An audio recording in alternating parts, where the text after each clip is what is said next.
Welcome back to our podcast, where we dive deep into the lives and legacies of history's greatest minds. Last time, we explored the intricate tapestry of Albert Einstein's life, his early struggles, his seismic contributions to physics, and the personal journey behind his public successes. Today, we're turning the lens on how Einstein's way of thinking can influence modern science and parenting. We'll unpack his enduring philosophies and see how they can be applied to nurturing curiosity and resilience in the next generation of thinkers and leaders. So let's get into how Einstein's legacy can inspire us today, both in the lab and at home. Hello, Albert. I can't help but say how fun and exciting it is to have you back in the studio. Having face-to-face meetings with Albert Einstein is something I could definitely get used to. Since our last chat, I've upgraded our recording equipment here in the studio, and I'm really looking forward to the improved sound quality in our episodes. How have you been since our last conversation? It's delightful to be back, and I must say, your enthusiasm for the new recording equipment is quite infectious. Upgrading the studio, are we? It seems even the pursuit of pristine sound quality can mirror the relentless pursuit of scientific discovery. Since our last conversation, I've continued to engage in thought experiments and unravel the cosmos in my usual theoretical haunts. What new intellectual adventures await us today in this upgraded sonic landscape? I noticed that your sense of humor really shines through in your writings, even though it's not something you're widely recognized for. Today, I'm excited to discuss how your revolutionary ideas in physics extend beyond the lab and into everyday life, particularly in education and parenting. Could you share where humor fits into your life? Where do you find humor most useful? And are there times when you think it's best to leave it aside?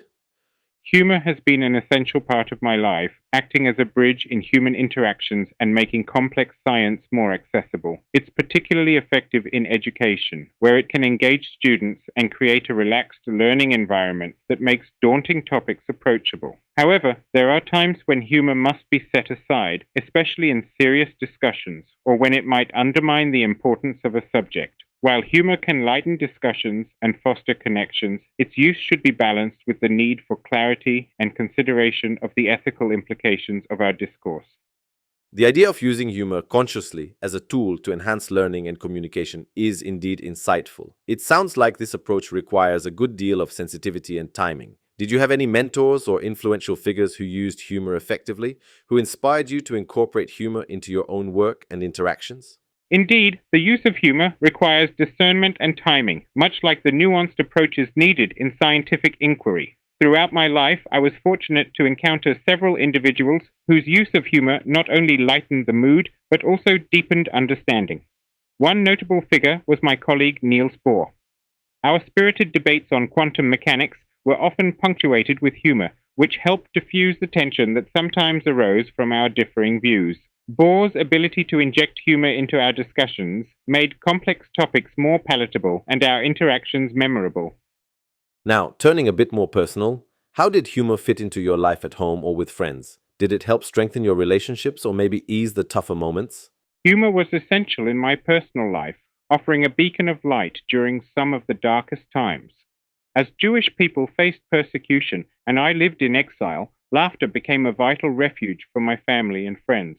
It helped us maintain our spirits and bond over shared moments of joy, even when the world outside seemed grim. This shared levity was not just a coping mechanism, but a profound way to strengthen our connections, reminding us of the resilience and hope inherent in human relationships. That really underlines the importance of integrating humor into our everyday lives. It's not just about sparking laughter, but also about its deep power to help us get through tough times and bring us closer together. Allow me to pivot to an important topic. Albert, given your own experiences as someone who often stood out in your environment, this must have posed its own set of challenges, not just in childhood, but throughout your life. Many children today also find it difficult to fit in, which can be quite challenging. From your perspective, do you think these struggles might indicate special or unique qualities in these children? How can parents and educators support them in ways that nurture their distinct talents and personalities? Indeed, feeling out of place, as I often did, can indeed signify unique perspectives or talents that set a child apart. These qualities, while sometimes leading to feelings of isolation, can also be the seeds of extraordinary creativity and insight. It's important to recognize and nurture these traits rather than suppress them. For parents and educators, The key is to provide a supportive environment that celebrates these differences rather than stigmatizes them. Encouraging curiosity and independent thinking is crucial. Offering children opportunities to explore their interests deeply can help them develop self-confidence and resilience. Activities that align with their unique strengths and passions can validate their individual perspectives and foster both intellectual and emotional growth. Moreover, teaching children about diverse thinkers and innovators who have transformed their unique views into strengths can inspire them. These stories highlight that being different is not just acceptable, it can be a powerful advantage. This approach helps children see their differences as assets, empowering them to embrace and develop their distinctive qualities. Thank you, Albert. The topic of children who feel a bit different or who don't perfectly fit in holds a special place in my heart. Could you share some specific moments from your life where you felt out of place and how you managed to overcome those feelings? Were there times when you received support that made a significant difference? Certainly, there were numerous instances throughout my life where I felt out of place, beginning in my school days.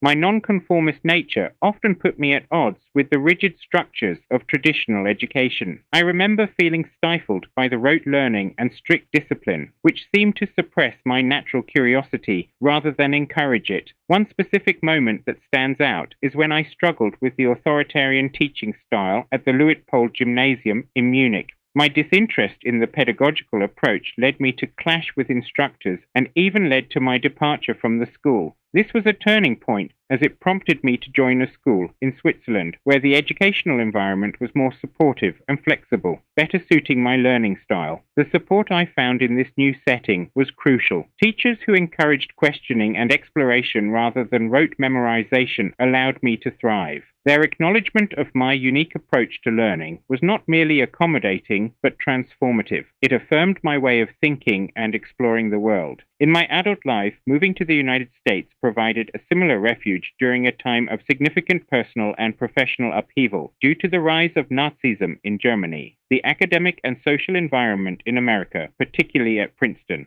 offered me the intellectual freedom and community support I needed to continue my work and rebuild my life. These experiences underscore the importance of finding or creating environments where one's unique qualities are respected and nurtured. Such support can make a profound difference, helping individuals not only to manage feelings of being out of place, but to celebrate and leverage their distinctiveness in positive, impactful ways.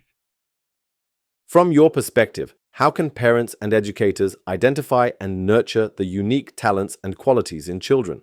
What signs should they look for to spot these special attributes? Identifying and nurturing unique talents in children involves careful observation and supportive actions. There are 4 signs to look for. First, deep interest. Notice if a child shows intense curiosity or sustained interest in specific topics. Second, learning style. Observe how they learn best, visually, hands-on, through listening or reading. Third, problem solving. Watch for innovative approaches or unique solutions to problems. And emotional intelligence. Pay attention to high empathy levels or a nuanced understanding of emotions. Also, there are 4 ways to support those unique talents. First, provide opportunities. Offer activities that align with their interests to explore different fields. Second, encourage exploration. Allow freedom to experiment and lead projects in their interest areas. Third, positive reinforcement. Praise efforts and achievements to boost motivation and self-esteem. And finally, role models and mentors. Connect them with mentors or role models who share similar traits or successes. By recognizing these signs and fostering an environment that supports their interests and talents, educators and parents can help children develop their unique abilities confidently. Albert, that's an insightful approach to recognizing and fostering the unique talents in children. Now, do you have some tips on how parents and educators can help children deal with failures? How can they teach them to see failures as opportunities for growth and learning? Certainly, that is an easy one. Teaching children to see failures as opportunities for growth is crucial. Here are some streamlined tips for parents and educators.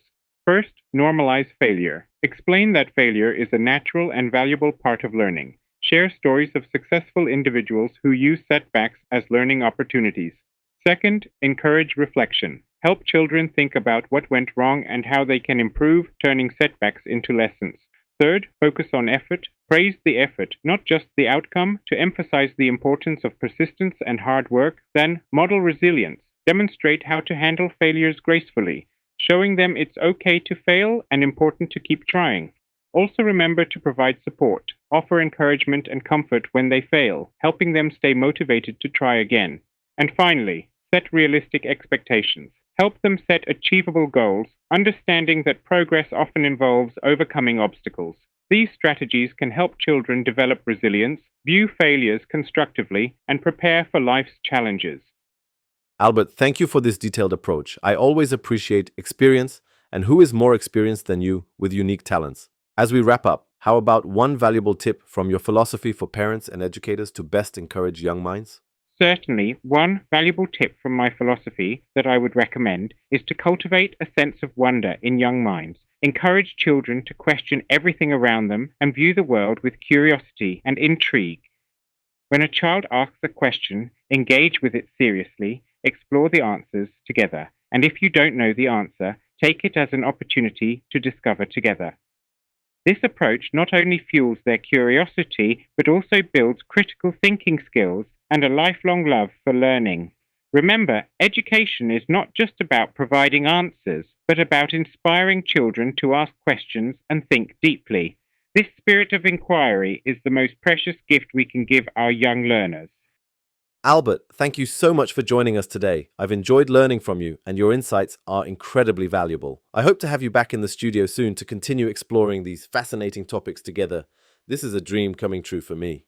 Thank you for having me, Daniel. It's been a pleasure discussing these topics with you. I'm glad to have shared my thoughts and experiences, and I look forward to future conversations where we can delve even deeper into the wonders of science and education. Until next time, keep nurturing curiosity and fostering the love of learning in all you do.